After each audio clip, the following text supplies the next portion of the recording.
I'm checking out of my Harrah's room. It is Friday, November 17th. Yeah.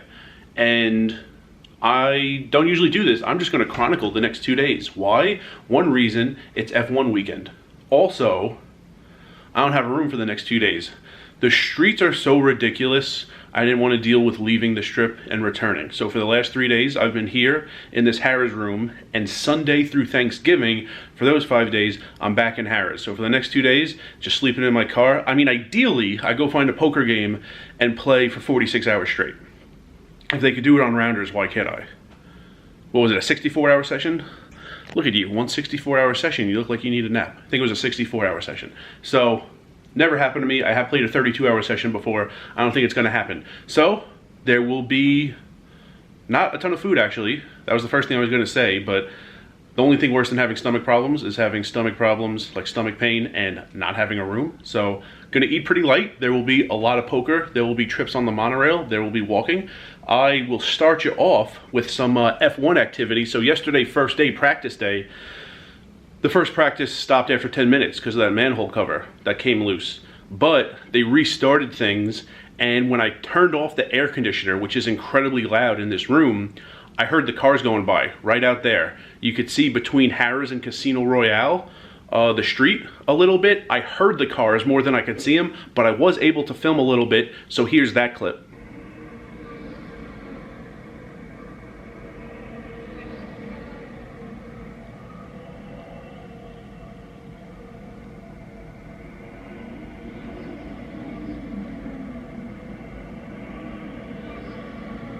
So, if I see any more F1 activity, I will definitely get it on camera. I will show you, but it's going to be a lot of poker, and I don't know. You'll see how I sleep in my car. Not the first time I've done it, so I'll let you know the secrets, and that's about it. Don't be startled when in the next scene I'm wearing a different shirt, because I forgot to bring up another new shirt.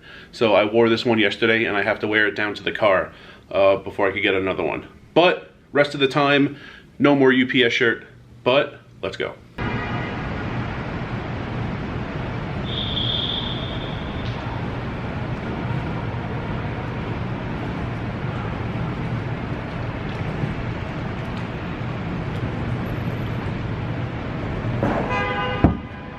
Alright, back at the car. Probably gonna hang on to the jacket, even though yesterday it was a mistake. But gonna switch the shirt. Let's see if I can do this. Was the continuity flawless? Let me know in the comments. For your information, I did think about parking at Sahara, and at the end of every night taking the monorail, which is 24 hours from the 14th at 7 a.m. through the 20th at 3 a.m. It's not usually 24 hours, so any time of night I could have taken the monorail back to Sahara and then driven to an Airbnb in North Las Vegas or in the Summerlin area. Decided not to, for one, because I'm starting here. I just checked out of my Harrah's room, and in like 46 hours I'll be able to check into my Harrah's room. So just leaving everything in my car right here in the Harrah's parking garage. Also, I expect the games to be amazing. Last night at Bally's, we had at the peak 7 no limit tables and only like 8 local regulars. I think a ton of locals, because they've said so, are taking the weekend off, like not playing or only playing like Red Rock and South Point. So I expect the games to be amazing. I expect to be playing until like 6 a.m., sleep for 3 hours, and then like want to get back into a great game. So I don't really want to waste a lot of time, you know, commuting and even sleeping. So just gonna sleep here in the Harrah's parking garage. And what am I gonna do first? Maybe take the monorail down to MGM, go into the Platinum Lounge, see if they have a little snack to eat or something. Haven't eaten today yet. All right, Platinum Lounge is right over there. I just went in, I'm done. When Herbs and Rye was here, he went in with me right before we went to Tahoe.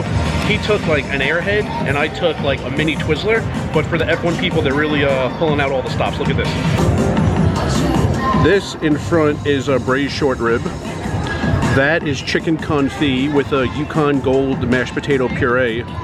And that is Italian herb crusted lamb. So gonna give you some still shots. I didn't want to film in there, but I took some pictures in there of all the foods. Also appetizers, also desserts. It was pretty awesome. Okay, to start, we had some Caesar salad here on the left, very small. Probably the worst thing, and just because to make them in advance, the dressing's already on there, and it just gets everything a little soggy, but still pretty good. And on the right, we had some lobster, sea bass, mango, onion, pepper, and cilantro ceviche. I had both.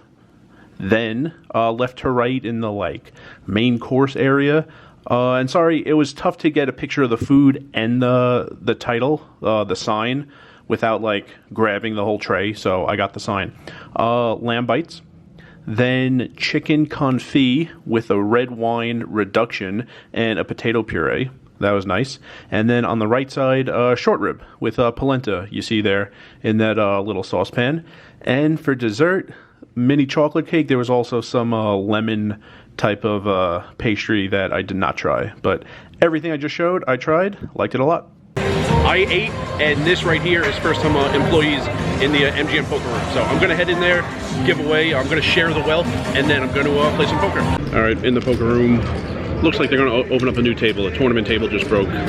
First dealer I asked if you want any of this awesome food, declined. So I'm gonna try to find somebody else. All right, been playing, it's almost 4. Got 7 no-limit tables going on in there. I'm just gonna go out to the bridge between here and New York, and see what's going on. Don't think the roads are closed to the public yet. That'll happen later, but let's see what's going on the bridge. I'll show you the layout, if nothing else.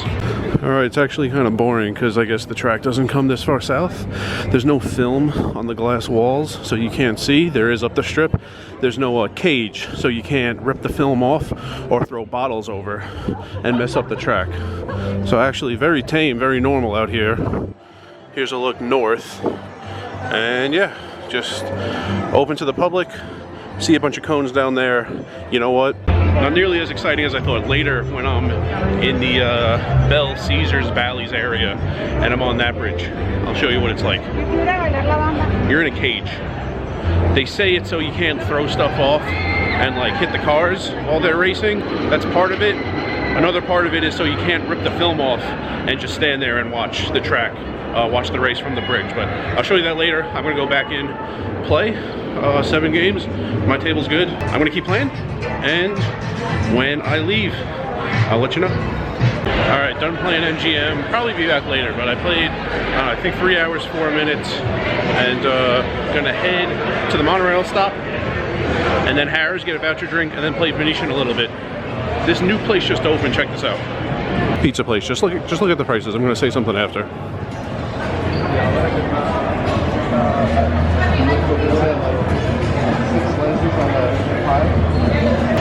So my cousin sent me a menu from a pizza place in Queens because the buffalo chicken slice, the guy spelled buffalo wrong. That's what he was showing me. But you see the price. It's $2.67 for a cheese slice. And I imagine with tax it's an even $3. And I said, at least it's cheap. I'm on the strip, I'm used to $8 and $9 slices. And that's insanity to him because he's not here. And it's like, condition me seeing him on the strip. I don't get pizza a lot, but seeing it on the strip, like $8 is cheap for one slice of pizza. And at the place near his apartment, it's $3.